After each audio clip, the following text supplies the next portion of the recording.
ठीक छ, सकिन्छ यो निकाल्न।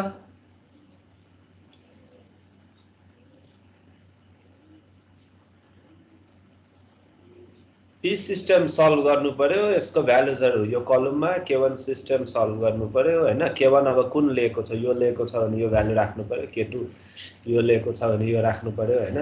त्यसमा पनि अब यो मेम्बर लिएको छ कि यो मेम्बर लिएको छ, सो अनेक कम्बिनेसन्स हुन सक्छ। अब K2 पनि जस्तो यहाँ D मा हर्जन्टल लिएको छ, A मा लिन सक्छ कसैले, अब त्यो भयो भने पनि हैन एउटा किसिमको अब चेन्जेसहरु आउला।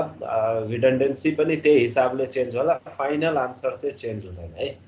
सो अहिलेको लागि अब यो गरिसके हो भने यो म्याट्रिक्समा राखेर है रिडन्डेन्सी कति कति आउँछ?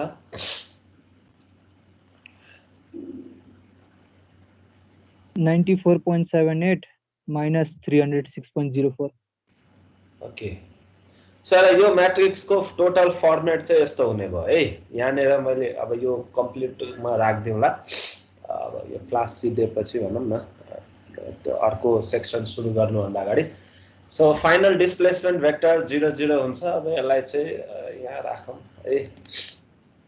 This is a flexibility matrix. Okay, यो हामीले del 1 L र 2L जुन राख्यौं यो यहाँ छ, यो म्याट्रिक्स इज इक्वल टु 0 0। अब यो सल्भ गर्ने हो भने यो यति चाहिँ आउँछ है, 94.78 र -306.04। सो अब ब्याक टु दिस, यहाँ एउटा कलम थप्नु पर्ला। यो फाइनल फोर्स जसलाई S अथवा P युज गरिसकेका छ, S नै भनौँ, इज इक्वल टु के गर्नुपर्छ यहाँ?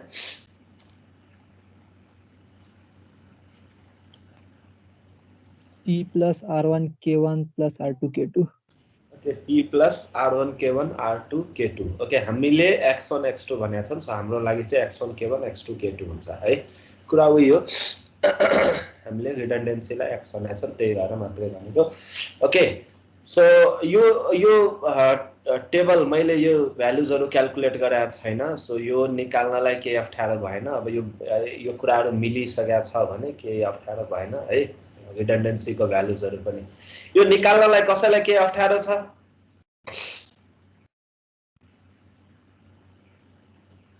बुझिन्छ के गरेको? फ्लेक्सिबिलिटी म्याट्रिक्स यो युनिट लोड र यसमा खासै केही फरक त देख्दिन मैले है। म्याट्रिक्स फर्ममा लेखेको मात्रै हो यो फर्मेटमा, त्यहाँ हामीले इक्वेसनको फर्मेटमा लेखेका थियौं।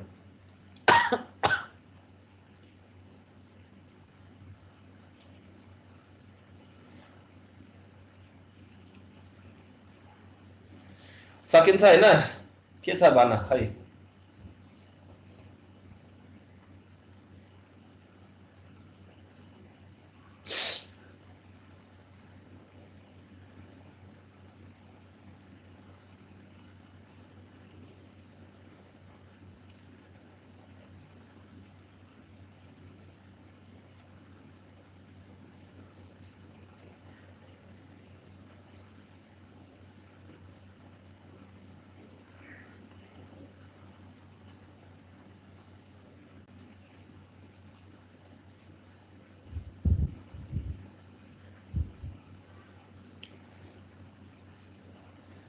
के छ तिमीहरुको स्टेटस खै? अर्को गरम त के छ भने सोध, अदरवाइज सकिन्छ भने। अब यो तिमीहरुलाई मैले होमवर्क खासै गाह्रो त केही पनि दिएको थिएन, धेरै टाइम लाग्दैन होला पनि यसमा। यो K1 K2 ले चाहिँ खासै टाइम लिँदैन नि त हैन।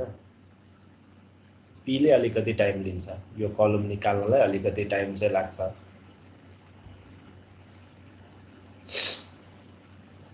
ठीक छ। ओके, हेरौँ यही क्वेसनमा अब ट्रस बेग्ला बेग्लै हुन सक्छ है। यो ट्रस सल्भ गर्ने चाहिँ अब कुन किसिमको ज्योमेट्री दिन्छ, के मेम्बर दिन्छ, एरिया फरक दिन्छ, ई दिन्छ। अहिलेलाई अब 3-4 वटा न्युमेरिकल ट्रस चाहिँ सेम राखेर त्यसैमा मैले सानो सानो चेन्जेसहरु गर्दैछु है। जस्तो यसमा चाहिँ अब सेम फ्रेम छ, फ्लेक्सिबिलिटीबाटै गर भनिएको छ। CF मेम्बर चाहिँ 2.5 mm सानो दियो है, ई को भ्यालु पनि सेम छ। सो एउटा फ्लेक्सिबिलिटी इक्वेसन यसरी लेख्न सकिन्छ, स्क्रिनमा आएको यो बुझिन्छ लेखेको? के चेन्ज गर्यौं हामीले? अगाडि भर्खरै जुन गर्यौं भनौं न, अस्ति जुन मैले होमवर्क दिएँ त्यसमा र यसमा के चेन्जेस गर्यौँ हामीले? लोड को ठाउँमा फिट आयो। Load delta displacement due to load यानी कि डेल एल जुन म्याट्रिक्स थियो नि त्यसको ठाउँमा हामीले डेल एफ राख्यौँ है। यो बेसिकली यो चेन्ज भएको छ। अब यहाँ डेल एल पनि हुन्छ हैन, इन जेनरल भन्ने हो भने यहाँ डेल एल पनि हुन्छ, डेल टी पनि हुन्छ हैन, डेल एफ पनि हुन्छ। या अरू कुनै फ्याक्टरले मेम्बरमा केही चेन्जेसहरू छ अथवा इफेक्ट्सहरू छ भने त्यो पनि राख्नु पर्यो।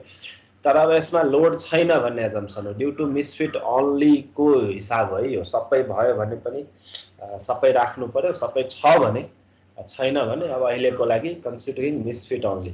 सो अब के चेन्जेस हुन्छ हेर, डेल्टा म्याट्रिक्स यो यसमा के चेन्जेस आउँछ? हामीले सबै कुरा सेम एज्युम गर्यौँ है। K1 K2 सिस्टम दुवै M1 M2 सिस्टम सबै सेम छ, रिडन्डेन्सी पनि त्यही 2 हुन्छ। सो हामीले निकाल्ने तरिका यही नै हो। हाम्रो अब मिसफिट मात्रै छ भने यो P भन्ने कलम हामीलाई चाहिएन, K1 K2 हामीले त्यही डिरेक्सनमा एज्युम गर्ने हो भने यही नै हुन्छ। सो बेसिकली यही तीनवटा भ्यालु हाम्रो फ्लेक्सिबिलिटीको हो, डेल 11 डेल 12 र डेल 22 है। सो इक्वेसन लेख्नु पर्यो पहिला, त्यसपछि अब हेरौँ के चेन्जेस हुन्छ। डेल्टा फ्लेक्सिबिलिटी म्याट्रिक्समा केही चेन्जेस आउँछ कि आउँदैन? आउँदैन सर। आउँदैन है। ओके, सो रिडन्डेन्सी क्याल्कुलेट नै गर्नु छ। डेल एफ म्याट्रिक्सको भ्यालु कति हुन्छ?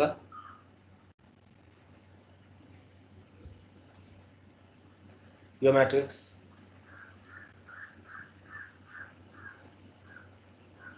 एबो केसमा चाहिँ 2:1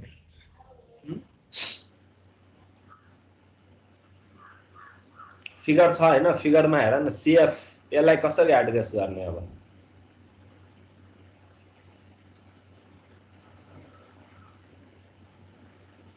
लोड भन्दा धेरै नै सजिलो हुन्छ नि त। डेल एफ फ्लेक्स मिसफिटको म्याट्रिक्स 1 कोअर्डिनेटमा कति, 2 मा कति?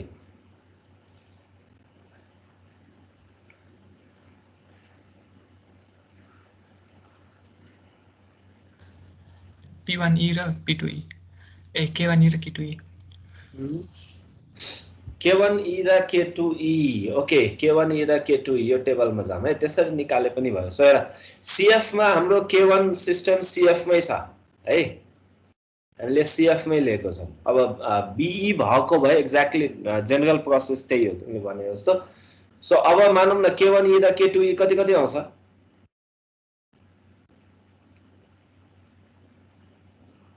यहाँ यसको ठाउँमा K1E र K2E गरौँ हैन, कति कति आउने भयो? यहाँ मिसफिट कति थियो अरे सर? मिसफिट कति छ? 2.5 mm short.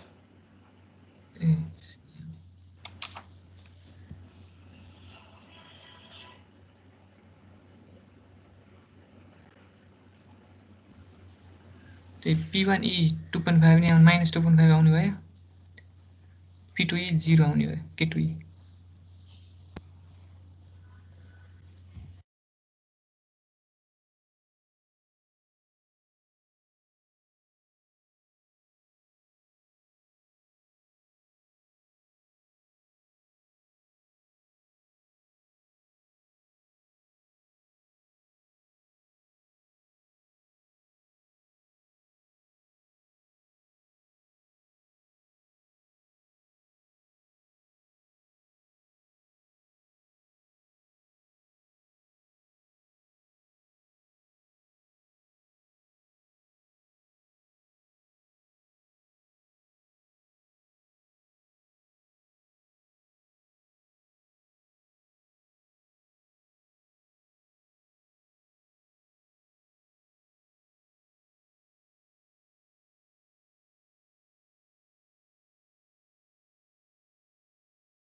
Okay so del F चाहिँ अभियसली -2.5 र 0 आउने भयो है रिडन्डेन्सी क्याल्कुलेट गर कति आउँछ त्यसो भए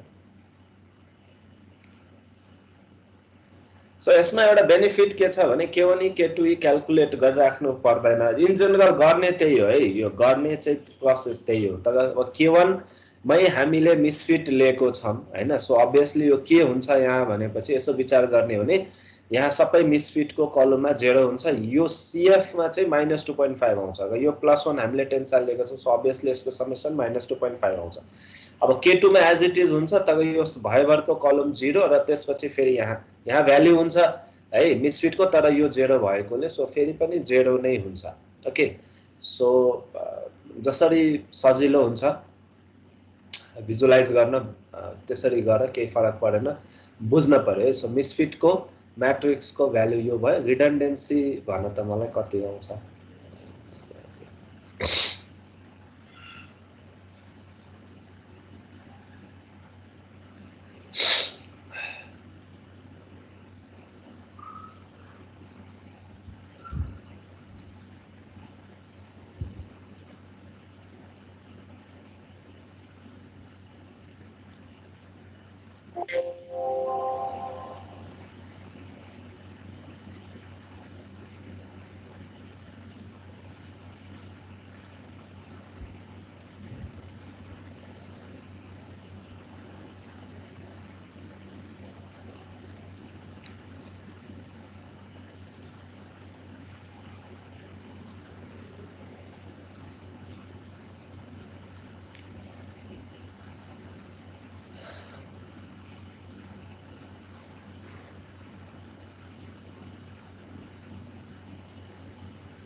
Zero point 3052 र 0.061 ओके x1 र x2 तिले e ले मल्टिप्लाई गरेर नै क्या युनिट मिलेन कि के हो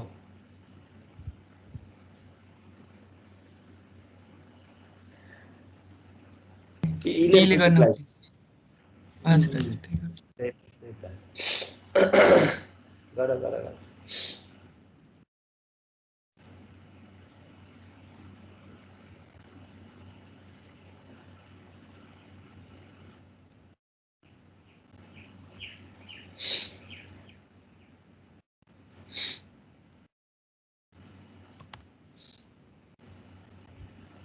यति आउँछ होला हेर त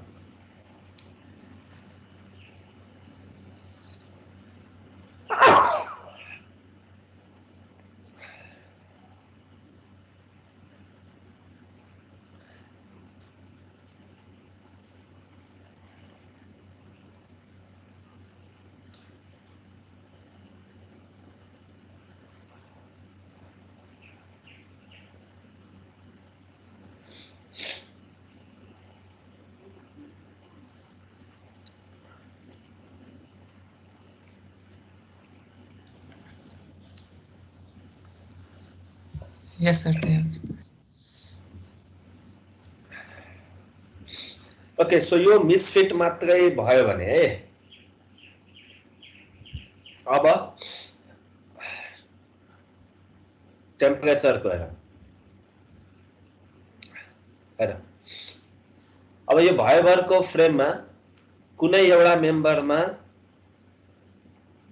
टेम्परेचर राइज या फल दियो व्हाटएभर है सो अगेन मैट्रिक्स को पहिला इक्वेसन हेर्ने हो भने यहाँ के चेन्ज आउँछ भने डेल एफ को ठाउँमा मिसफिट को यहाँ पहिला हामीले लोड को वेक्टर लियौं हैन त्यसपछि हामीले मिसफिट लियौं अब टेम्परेचर को सो टेम्परेचर को मैट्रिक्स राख्नु पर्यो यहाँ ओके र टेम्परेचर को लागि अब यहाँ भनेको के छ भने सबै एन्टायर ट्रस यहाँ हेर entire truss rises by 20 degree Celsius यहाँ माथि फिगर हेर ओभरअल ट्रस चाहिँ 20 डिग्री सेल्सियसले बढ्नु भनेको यो सपोर्टमा यो ट्रसको जुन लेन्थ छ नि यो 15 हैन 13.5 मिस्टेक भएको छ 13.5 मिटरको जुन लेन्थ छ बटम कर्ड भनौं या सपोर्टको लेभलमा जुन कर्डहरु राखेको छ त्यसको लेन्थ यतिले बढ्नु हो भन्ने हो कि हैन या टेम्परेचर फल भयो भने त्यसको लेन्थ यतिले घट्नु हो को इक्विभ्यालेन्ट हो कि हैन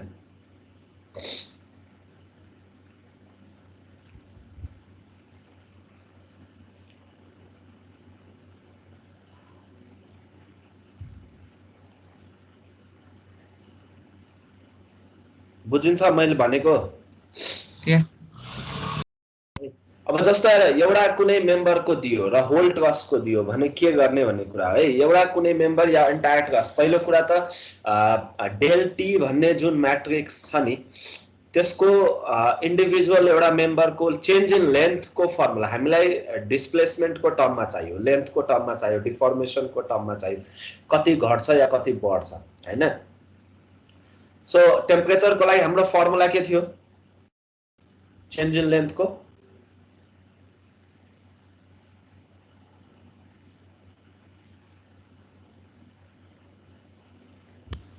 L alpha del T. Okay L alpha del T है so L alpha del T लाई हामीले केले मल्टिप्लाई गर्थ्यौं यो टेबलमा हेर्ने हो भने K1 र K2 K1 र K2 K1 र K2 K1 र K2 त्यो भनेको यस्तो del T म्याट्रिक्स भनेको हाम्रो यो जुन 2/1 म्याट्रिक्स छ नि del L को लागि त्यहाँ हामीले del 1L र del 2L भन्ने भएर यो del 1L र del 2L भन्ने है मैले त्यहाँ सबै तल डिटेलमा राख्दिन है तिमीहरुले त्यहाँ डिटेलमा अलिकति चाहिन्छ भने त्यो मैले भनेको कुराहरु टिपे हुन्छ है सो यहाँनेर similarly what we write is del 1T र del 2T राख्छौं हामी है del 1T को फर्मुला के हुने भो K1 * PL/AE छ यो र यो K2 * PL/AE छ है यसलाई यसरी ब्रेक डाउन गरेर बुझ so K1 * L alpha del T हुन्छ र K2 * L alpha del T हुन्छ ओके सो अब यहाँनेर यो टेबल बनाउने हो भने K1 * L alpha del T गर्ने हुने तीनवटा मेम्बरको आउँछ हैन बटम कर्ड्सहरुको आउँछ ओके बटम कर्ड्सहरुको सो त्यो केसमा सिधै मैले भ्यालु नै लेख्दिएको छु जस्तो टोटल एकैचोटी राखे पनि भयो या इन्डिभिजुअल हरेक मेम्बरको निकाले पनि भयो कुरा उही हुन्छ हैन अल्फा र del T कमन हुन्छ L1 + L2 + L3 गर्दै भइहाल्यो so that will be your K alpha K sorry alpha del T into L L भनेको length of AF plus length of FE plus length of ED हो so total bottom chord यानी कि A देखि D सम्म जुन सपोर्टमा छ किनकि यहाँ ओभरअल ट्रस भइराछ total change in length of AD कति हुने हो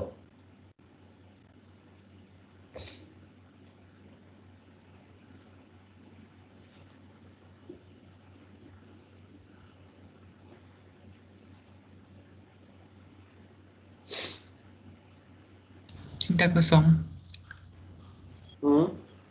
कति हुन्छ हिसाब गर न कति आउँछ अल्फा को भ्यालु टिप्यो कि टिपेन त्यहाँ छ होला क्वेशनमा है alpha 12 10 to the power -6 temperature rise by 20 degrees Celsius so what is the change in length from A to D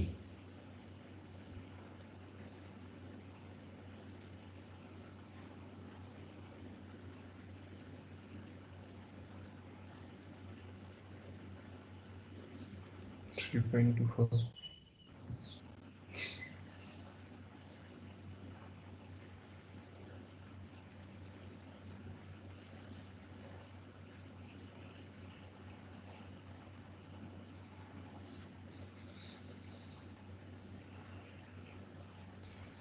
3.24 3.24 mm आउँछ है हजुर ओके 13.5 अथवा 13500 mm मा निकाल्नु छ भने into 12 into 10 to the power -6 into 20 गरे भने 3.24 आउँछ होला सो मैले भन्न खोजेको del f म्याट्रिक्स लाई यसरी लेख्न सकिन्छ कि नै यो 3.24 कहाँ गयो यो K1 को डाइरेक्सनमा चेन्जेस आउँदैन है K1 को डाइरेक्सनमा किनकि एन्टायर ट्रस भइरहेछ। ओके, सो यदि लजिक के हो भने यदि फ्री एक्सपेन्सन परमिट गर्ने हो भने एन्टायर ट्रसमा टेम्परेचर बढ्दाखेरि ट्रसको कुनै पनि मेम्बरमा केही पनि स्ट्रेसेस आउँदैन है। ट्रसको लेन्थ चाहिँ घटबड हुन्छ, समस्या छैन। तर त्यहाँनिर किनकि हिन्ज सपोर्ट छ त्यसले दायाँ बायाँ मुभ हुन दिँदैन। सो हुन खोज्ने यति हो, 3.24 mm बढ्न खोज्ने हो तर अब बढ्न दिँदैन। सो त्यो कारणले रिडन्डेन्सी चाहिँ आउँछ। सो हाम्रो सेकेन्ड डिरेक्सन, सेकेन्ड कोअर्डिनेट जुन छ त्यसमा हामीले 3.24 mm डिस्प्लेसमेन्ट एप्लाई गर्नु र ट्रसको टेम्परेचर 20 डिग्री सेल्सियस बढ्नु कुरा उही हो कि होइन, इक्विभ्यालेन्ट।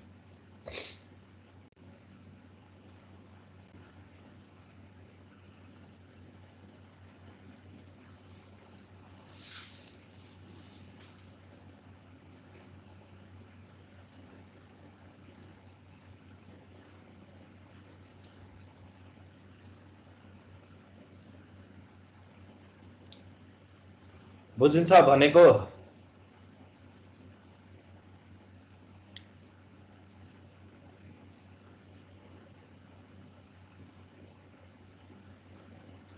यस सर।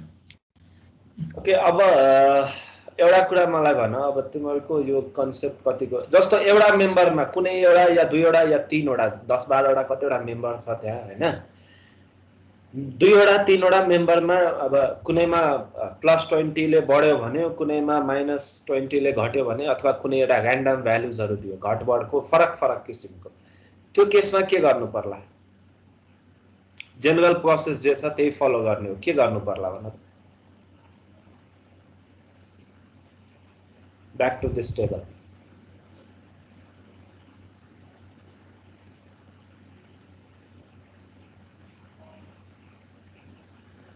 del1t र del2t निकाल्नलाई त्यो del t को जुन म्याट्रिक्स छ नि त्यसमा del1t र del2t हुन्छ, त्यसको भ्यालुज क्याल्कुलेट गर्नलाई के गर्नु पर्ला?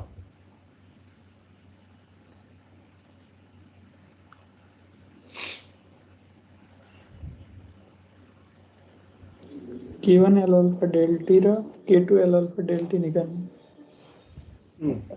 K1 L alpha del T र K2 L alpha del T। So basically यहाँनिर दुईवटा कलम चाहिँ L alpha del T को थप्नु पर्ला है।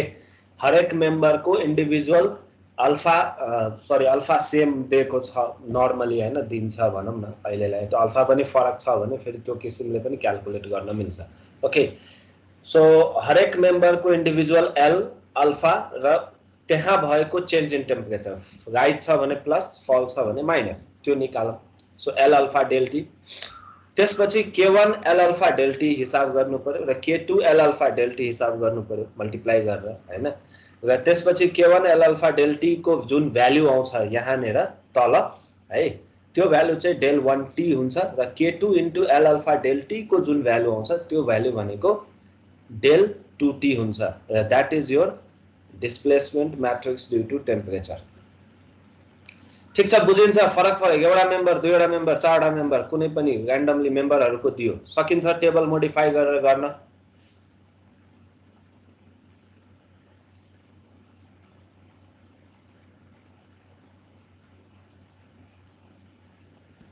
यस सर।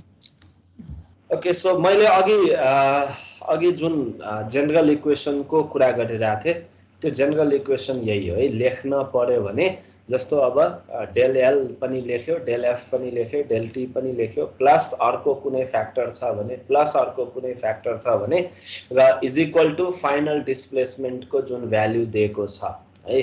अब अहिलेको केसमा हामीसँग त्यो भ्यालुजहरू दिएको छैन भनौँ न, हामीलाई त्यो भ्यालुजहरू वन डिरेक्सनमा पनि फाइनल डिस्प्लेसमेन्ट 0 छ, 2 मा पनि हिन्ज छ, त्यो 0 हुन्छ। ओके, सो यसको लागि टेम्परेचरको लागि रिडन्डेन्सी क्याल्कुलेट गरौँ। अहिलेको लागि del L 0 छ, del F पनि 0 छ है। del T को भ्यालु राख र रिडन्डेन्सीको भ्यालु दे मलाई कति आउँछ?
भएन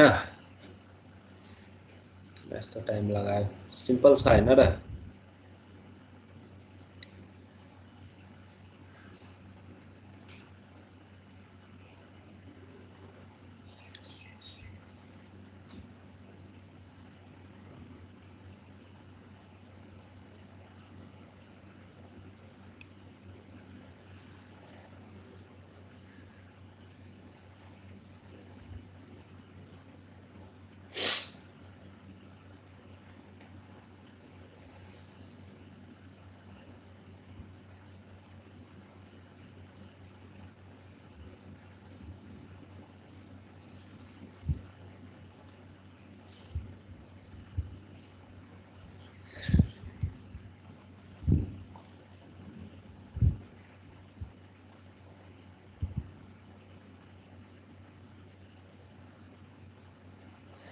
के भयो कहाँ अड्क्यौ तिमीहरू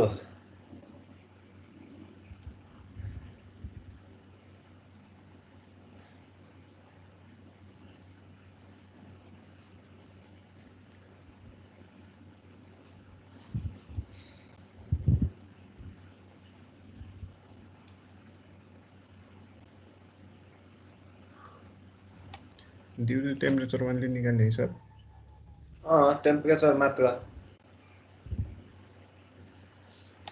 -15.82 -147.16 आइसक्यो ओके माइनस माइनस आयो प्लस आउँछ हैन र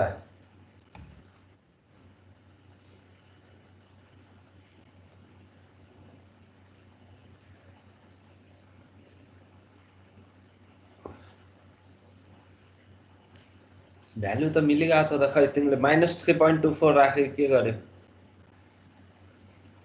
नेगेटिभ किन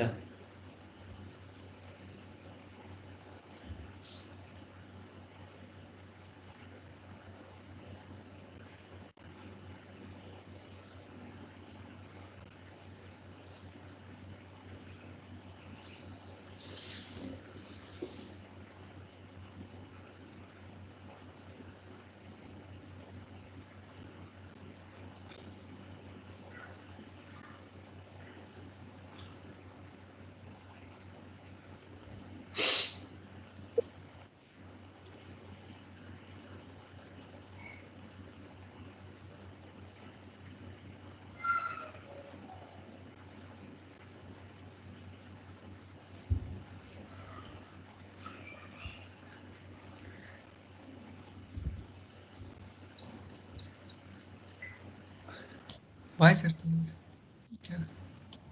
पोजिटिभ आयो हैन दुबै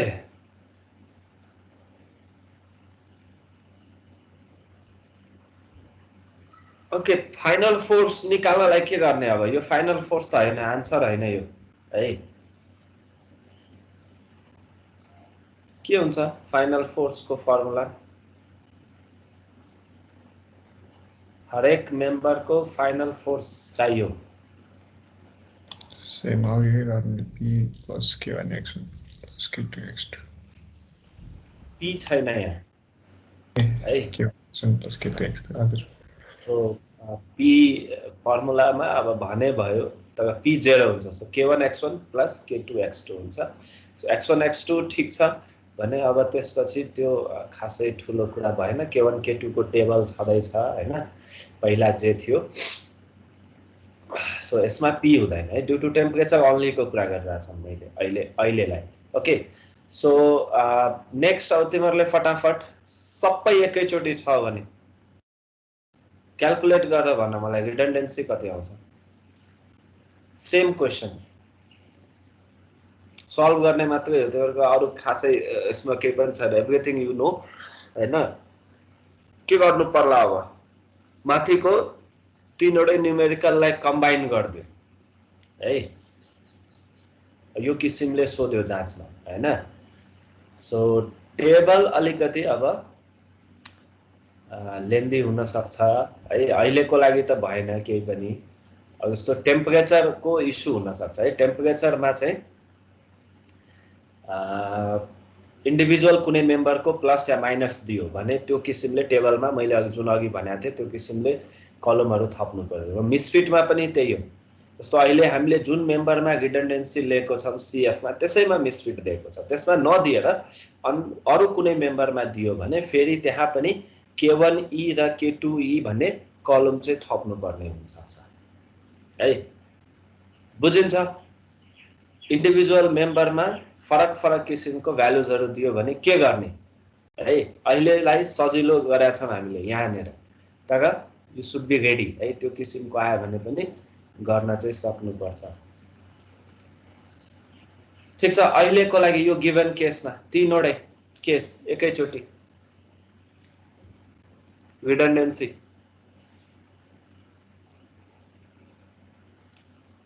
युनिट विचार गर है, युनिटमा तलमाथि नहोस्, त्यहाँनिर अलिकति विचार गर्नु। किलोन्युटन फोर्स हामीले जबै किलोन्युटनमा राख्छौं, लेन्थ mm मा राखेको थियौं अघि मैले हैन।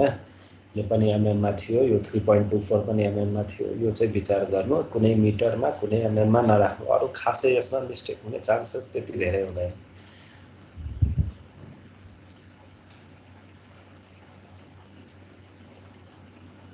ठीक छ, गरिहाल, सल्भ गर फटाफट। मलाई x1 x2 देऊ। तीनवटै कम्बाइन्ड भयो भने x1 x2 कति आउँछ?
-100 -134.95%. मिलेन। त्यसै 76.87 र 109.37. नहीं, फेरि पनि मिलेन। 140 र -441। यो चाहिँ ठिक छ। के मिलेन पुरा चेक गर है। सो तीनवटै एकैचोटी लियो भने यति आउँछ है, -140 का 441। यो डेसिमलमा अलिअलि फरक पर्न सक्छ, आई डोन्ट नो, तर यही रेन्जमा आउँछ होला है। ठीक छ, सो यो तीनवटै एकैचोटी दिएको बेलाको रिडन्डेन्सीको भ्यालु हो है। फाइनल फोर्स निकाल्ने बेलामा यसमा चाहिँ फेरि फर्मुलामा P पनि राख्नु पर्यो है। बुझिन्छ? P plus K1 x1 plus K2 x2। So तीनवटै सोध्यो भने छुट्टा छुट्टै निकालेर जोड्छु भने पनि पाइन्छ है। त्यो प्रिन्सिपल अफ सुपरपोजिसनको थ्योरीले त्यो पनि काम गर्छ है। Choice is yours. छुट्टा छुट्टै निकाल, अब क्वेशनमै त्यसरी छुट्टा छुट्टै निकाल भन्यो भने गर्नै पर्यो, हैन भने you have an option combined रूपमा गर्ने कि छुट्टा छुट्टै गर्ने। नर्मली अब कम्बाइन्ड गर्दा टाइम सेभिङ हुन्छ होला हैन। टेबल अलिकति लेन्दी हुन्छ होला, तर टाइम डेफिनेटली तीनचोटि x1 x2 निकालेर सल्भ गर्नुभन्दा धेरै नै फास्ट हुन्छ। एकैचोटि गर्यो र फाइनल फोर्स निकाल्दियो। अब त्यसमा इन्डिभिजुअल कसको कन्ट्रिब्युसन कति छ त्योसँग हामीले सरोकार हुँदैन।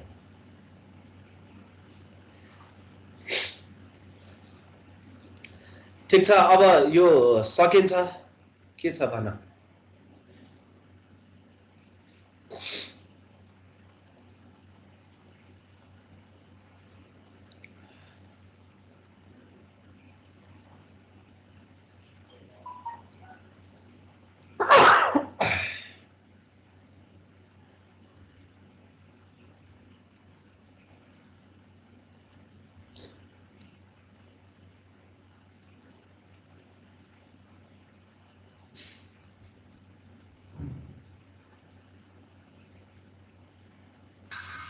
सकिन्छ सर।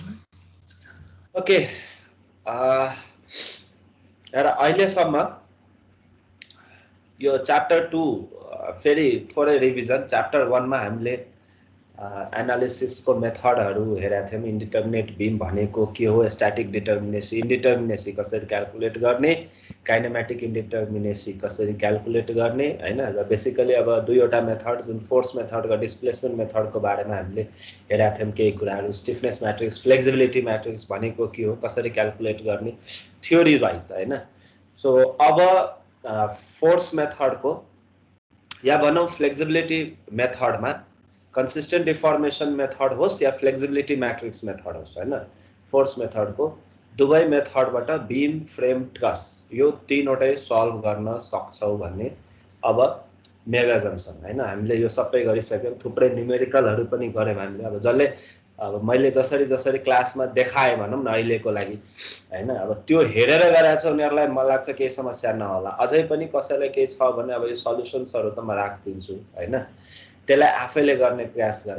अब जसले यो क्लासमा यिनीहरु गरिसकेका छ अरु न्यूमेरिकलहरु खोजेर गर कुनै बुकबाट हैन, ट्राई गर, किनभने न्यूमेरिकल बेस्ड नै एक्जाम हुन्छ, त्यसमा अलिकति प्रोफिसियन्सी नै चाहियो हैन। थ्योरी बाइ चान्स अब त्यस्तो धेरै कन्फिडेन्स छैन भने पनि चल्ला हैन, मार्क्सको हिसाबले है। त्यो फेरि कन्सेप्टको लागि थ्योरी एकदम इम्पोर्टेन्ट हुन्छ है। थ्योरी त्यति धेरै सोध्दैन, न्यूमेरिकल अलि बढी नै हुन्छ। ओके, सो यसमा मैले अपलोड गर्दिने एउटा यो पनि राख्दिन्छु म, यो फिक्स्ड इन मोमेन्ट जुन हामीले निकाल्यौं लोडले गर्दा र डिस्प्लेसमेन्टले गर्दा हैन। सो स्ट्यान्डर्ड केसेसहरु हामीले कुन हेरेका थियौं, दुवै एन्ड फिक्स भयो भने, बीचमा लोड भयो भने कति एफईएम आउँछ। यो फिक्स्ड इन मोमेन्ट हाम्रो थर्ड च्याप्टरमा एकदम धेरै काम लाग्छ है। थर्ड च्याप्टरमा जुन डिस्प्लेसमेन्ट मेथड या भनौं स्टिफनेस मेथडहरु हेर्छौं हामी, stiffness matrix method, moment distribution method, slope deflection method, त्यसमा पनि मेजर तीनवटा पार्ट छ है। च्याप्टर 2 को पनि मेजर तीनवटा पार्ट भयो, कन्सिस्टेन्ट डिफर्मेसन, फ्लेक्सिबिलिटी म्याट्रिक्स र एउटा आर्च छ। अब आर्च हेरौँला हामी। र थर्ड च्याप्टरमा चाहिँ कन्सिस्टेन्ट के रे डिस्प्लेसमेन्ट मेथडमा स्लोप डिफ्लेक्सन, मोमेन्ट डिस्ट्रिब्युसन र stiffness matrix method. Okay, so यो स्ट्यान्डर्ड भ्यालुजहरु छ, हामीले डिराइभ गर्यौं केही, सबै हामीले डिराइभ गरेनौं। एकदमै धेरै युज हुने जस्तो यो केस होला, यो केस होला। अब यसैमा दुईवटा लोड दियो भने के हुन्छ, तीनवटा दियो भने के हुन्छ, कति हुन्छ, अब यो भ्यालुजहरु है। सो यसैमा फिक्स नदिएर फिक्स र हिन्ज दियो भने के हुन्छ, कति आउँछ है, यो फिक्स्ड एन्ड मोमेन्ट।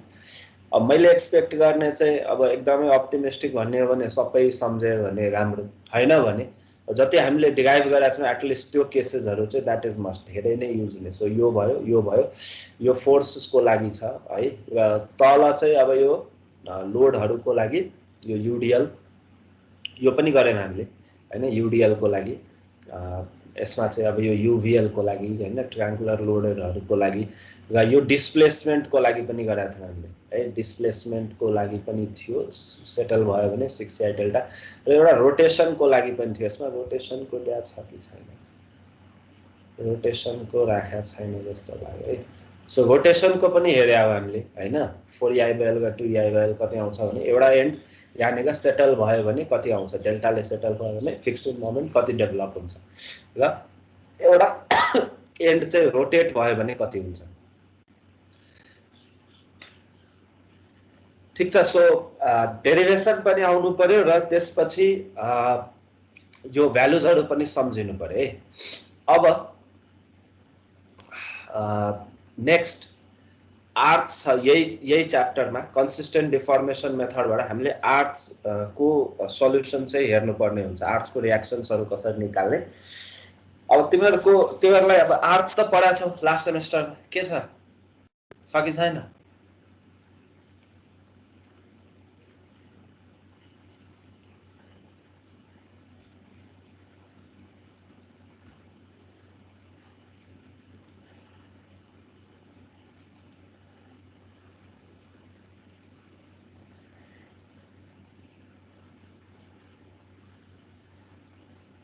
गोमा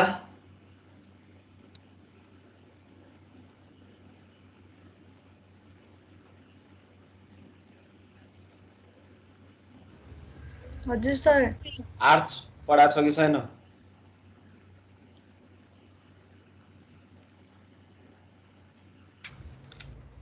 पढेको सर। के हुन्छ आर्च भनेको? कस्तो स्ट्रक्चर हो?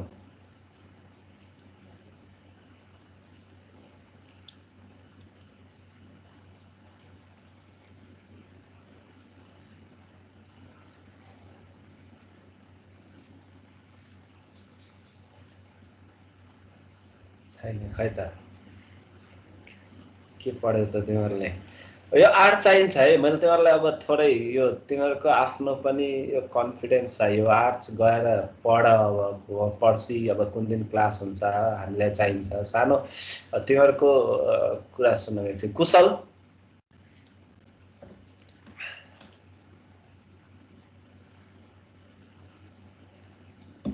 हजुर सर। के छ ल भन, व्हाट इज आर्ट्स? कस्तो स्ट्रक्चर हो आर्ट्स भनेको?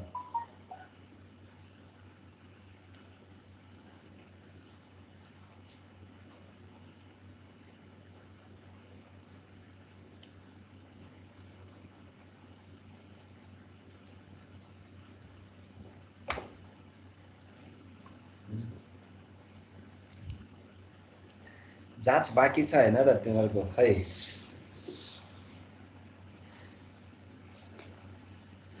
के गर्छ है? 2 सेमेस्टरको कुरा त आउन त पर्यो, अब अप्सन त छैन। तिमीले पनि आन्सर गर्नु खै।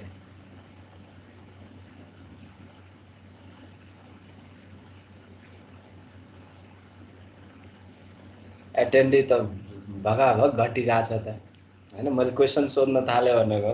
नवीन तिमीले भन्थ्यौ।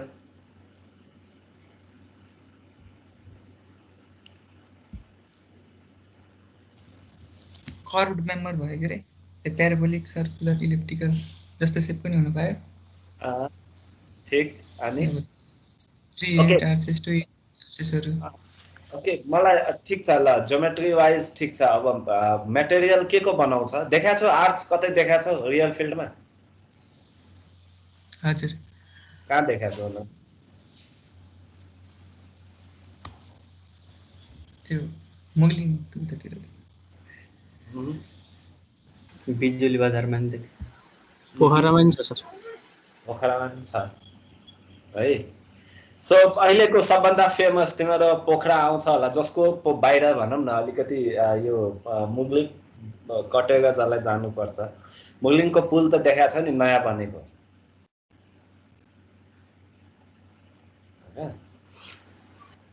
त्यो आर्च सेपमा छ हो। तल त्यसको माथि सुपर स्ट्रक्चर चाहिँ आर्चमा अडाएको छ नि, याद गराएको छ कि छैन? यस सर।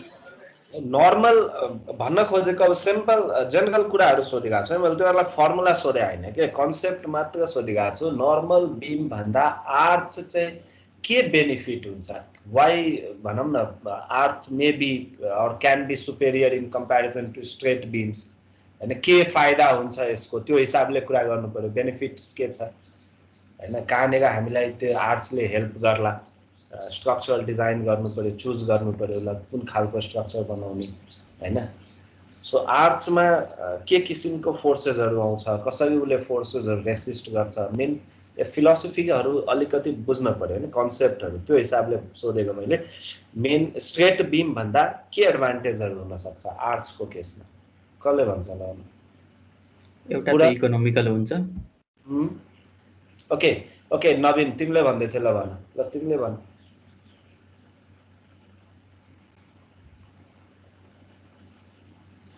कसले भन्दै थियो अघि? मैले बिचमा रोके। इकोनोमिकल हुन्छ, किन हुन्छ? बेन्डिङ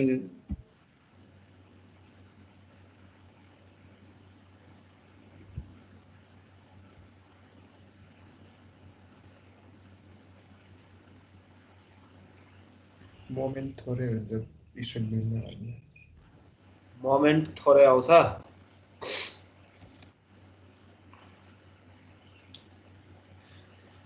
बीम चाहिँ धेरै लामो भयो भने चाहिँ त्यसमा डिफ्लेक्सन धेरै आउँछ, तर आर्चमा चाहिँ त्यसले रेसिस्ट गर्छ। कसरी गर्छ त्यो भनिदिनु पर्यो नि त।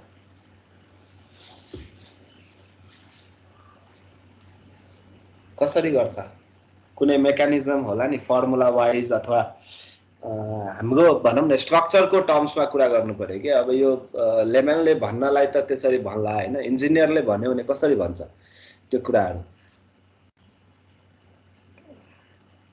भन्नाले इन्टरनल फोर्सेसको टर्ममा कुरा गर है let me get it straight internal फोर्सेसहरु जस्तो बेन्डिङको कुरा गर्दै थियो हैन डिफ्लेक्सनको कुरा गर्दै थियो डिफ्लेक्सन ठीक छ कम आउँछ होला तर किन कम आउँछ व्हाई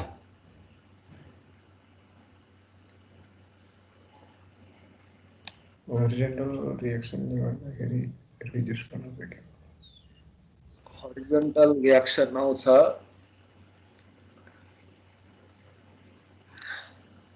सपोर्टमा हरिजन्टल रिएक्सन आएको भएर डिफ्लेक्सन कम आउने हो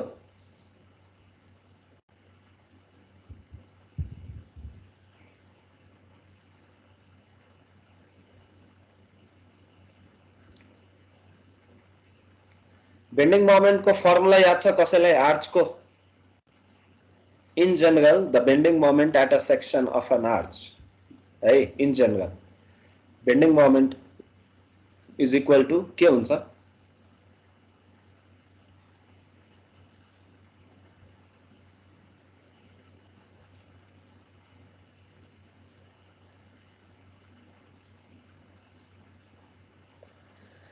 कपी छैन पुरानो सेमेस्टरको पढा छैन त्यति हेरेर पनि भने भइहाल्यो नि तिमीहरुले बुझ्न त पर्यो नेक्स्ट क्लासमा म चाहिँ यो अब न्यूमेरिकल्सहरुमै जाउँला हैन सानो थ्योरी छ थ्योरी खासै केही छैन तर लास्ट सेमेस्टरको बुझेको छैन त्यो आउँदैन भने तिमीहरुलाई आपत पर्छ है त्यो आर्ट्स भन्ने सेक्सन चाहिँ अनि केही पनि बुझ्न होला छैन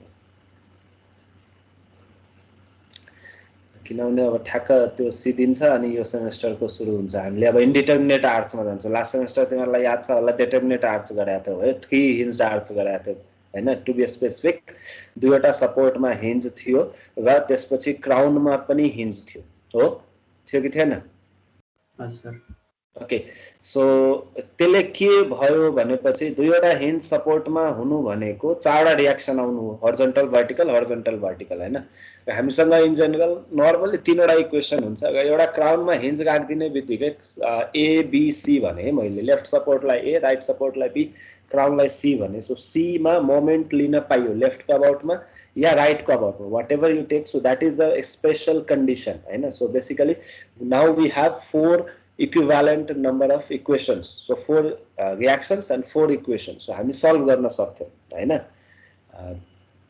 त्यो चाहिँ हाम्रो लागि एउटा एडभान्टेज थियो तर यहाँनिर we don't have that hinge at crown so we will talking about two hinged arcs है नेक्स्ट क्लासमा अब सिम्पल कुराहरु मैले तिमीहरुलाई सोध्न खोजेको अहिलेलाई जस्तो आर्च बेनिफिशियल हुन्छ इकोनोमिकल हुन्छ भने यस इकोनोमिकल हुन्छ तर कसरी how do you reach to a conclusion कि यो इकोनोमिकल हुन्छ लजिक के हो म्याथमेटिक्स के हो त्यसको बिहाइन्ड हैन फिलोसफी के हो त्यो त थाहा हुनु पर्यो नि त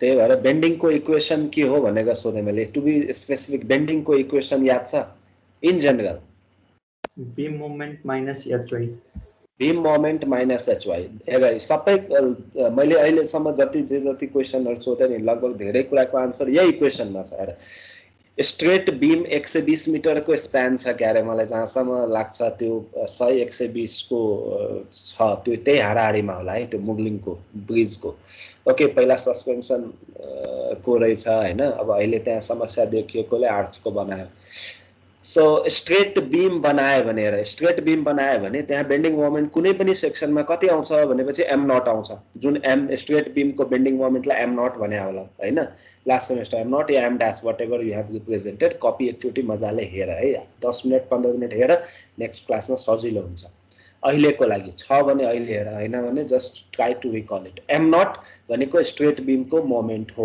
माइनस hy गर्दियो सो माइनस hy गर्ने बित्तिकै अब आर्चमा आउने जुन बेन्डिङ मोमेन्ट छ त्यसको भ्यालु त स्ट्रेट बीममा आउने बेन्डिङ मोमेन्ट भन्दा त घट्यो हैन जति घटोस् घट्न चाहिँ घट्छै गर्दैन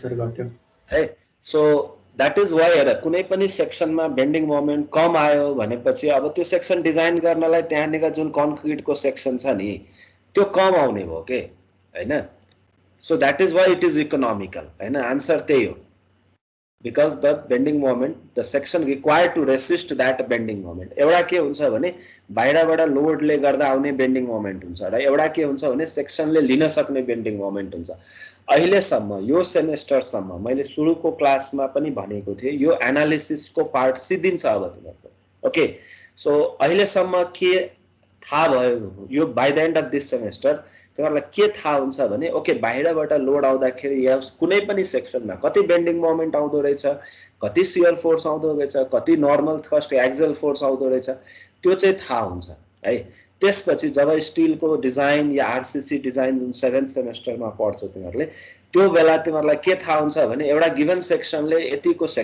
यतिको ग्रेड अफ कन्क्रिटको ग्रेड पनि अहिले पढिरहेछ होला कन्क्रिटको कोर्समा हैन M20 भने के हो 25 भने के हो हैन FCK जुन कम्प्रेसिभ स्ट्रेन्थ अफ कन्क्रिट भन्छौं हामी सो यो कम्प्रेसिभ यो क्वालिटीको कन्क्रिटले यो सेक्सनको कन्क्रिटले यति डन्डी राख्यो भने यति चाहिँ रेसिस्ट गर्दो रहेछ ओके सो बाहिरबाट बेन्डिङ मोमेन्ट आयो मानौ अहिलेको लागि 100 किलोन्युटन मिटरको बेन्डिङ मोमेन्ट आयो त्यो चाहिँ गाडीले गर्दा आउँछ कि मान्छेले गर्दा आउँछ कि फर्निचरले गर्दा आउँछ व्हाटएभर इट इज है त्यो लोड चाहिँ त्यति बेन्डिङ मोमेन्ट आयो र यो सेक्सनले 100 रेसिस्ट गर्न सक्छ bending moment resisting capacity is greater than 100 in general मानौ अहिलेको लागि सो त्यो सेक्सन सेफ भयो कि भएन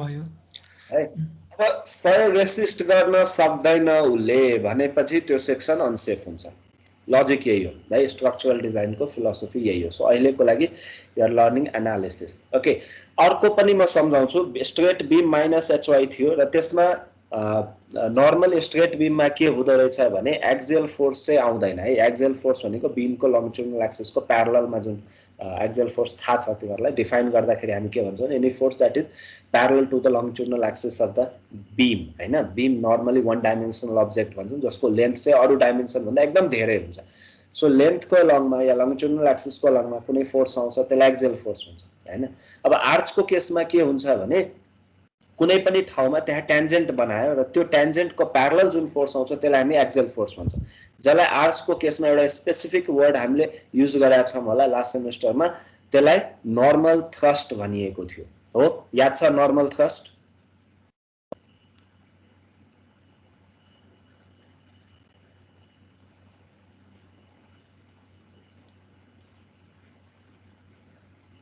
आर्चमा 3 वटा भ्यालु निकाले होला तिमीहरुले बेन्डिङ मोमेन्ट नर्मल थ्रस्ट निकालेको छ कि छैन